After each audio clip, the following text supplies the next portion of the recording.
Here in example 5, we are once again asked to find the angle given a particular function value.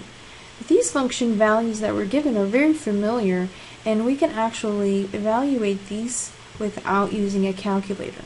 So you want to be able to use the unit circle to find the angle in a particular quadrant if I tell you the trig function value. So for part A, we are asked to find the angle that has a cosine value of -1/2. And this angle that we're looking for needs to come from the quadrant that is associated with pi over 2 to pi. So here's pi over 2, and here's pi. So basically this is referring to quadrant 2. So we want to find the angle in quadrant 2 that has a cosine value of -1/2. Now remember that cosine values are x values on our unit circle. So where do I have an x value of -1/2? Well, that's right here. And what is the angle in radians associated with that? And that would be 2 pi over 3.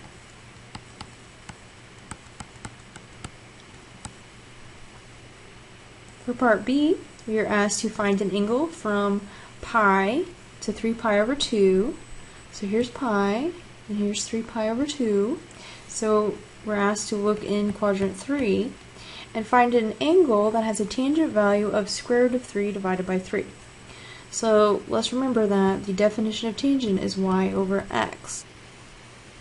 So we want to know which of these angles in quadrant 3, if I divided y divided by x, would I get square root of 3 over 3. So let's look at each of our values. Let's find the tangent value associated with 7 pi over 6. Well, that would be y, that would be -1/2 divided by negative square root of 3 over 3. Well, if I flip the bottom fraction and I multiply, we see that we get a positive 1 divided by the square root of 3.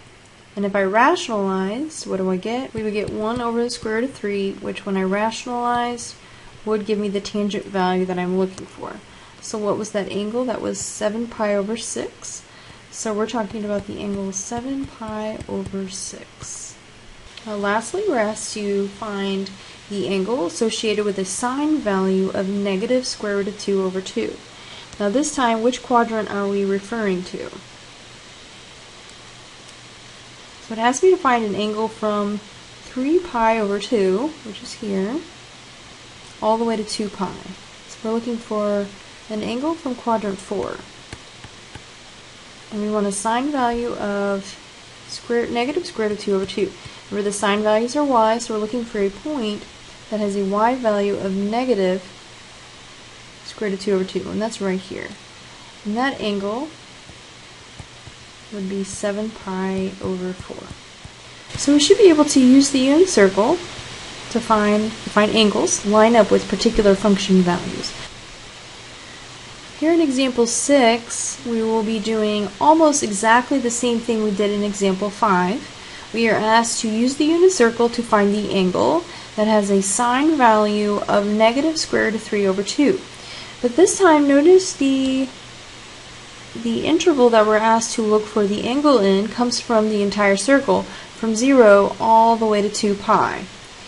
So we actually want to look in all quadrants this time to see which angles have a sine value of negative square root of 3 over 2. Now remember that sine values are given as the y values of our points, so we want to look for where do we have a y value, y coordinate of negative square root of 3 over 2. Well, sine is negative, so where's sine negative? Well, we know sine is positive here and here, so it has to be negative here and here. So we're looking for a y value of negative square root of 3 over 2. Notice it's here and also here. So what are the radian measures associated with those points? That would be 4 pi over 3 and 5 pi over 3. So this time we're looking for all quadrants because of the interval that we're asked to find the angle in is representing the entire circle. For part B, we're asked once again to look for an angle that lays anywhere on the entire circle, so from 0 to 2 pi. That's the interval that we're given. And we're asked to find an angle that has a cosine value. Now notice it says cosine squared. So when I take this cosine value and I square it, I get 1/2. So the first thing that we're going to do, since cosine squared of this angle is 1/2, is we're going to get rid of the square. So I'm going to take the square root of both sides first. Now, very important that when I take the square root of both sides, we have plus or minus.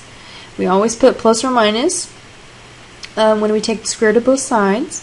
And we get the square root of 1 on top divided by the square root of 2, so we want to start to simplify and rationalize our answer.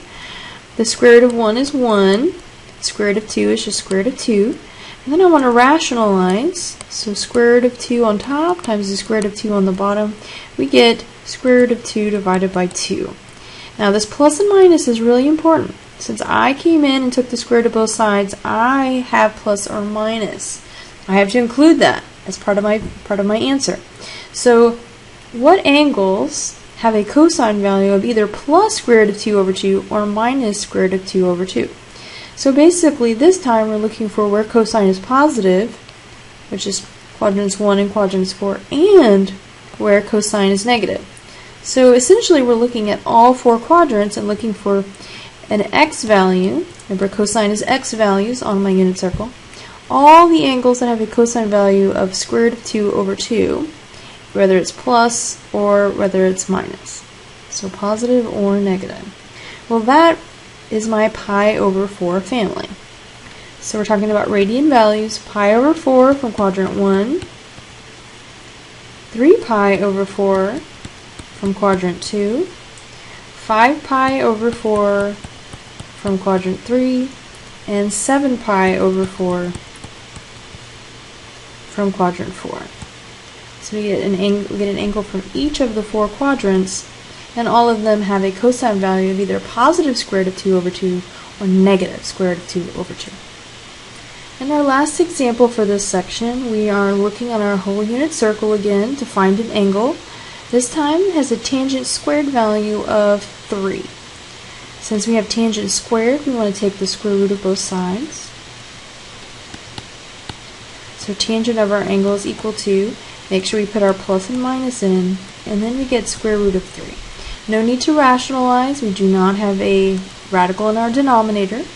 So now we're looking for an angle that has a tangent value that is either positive or negative.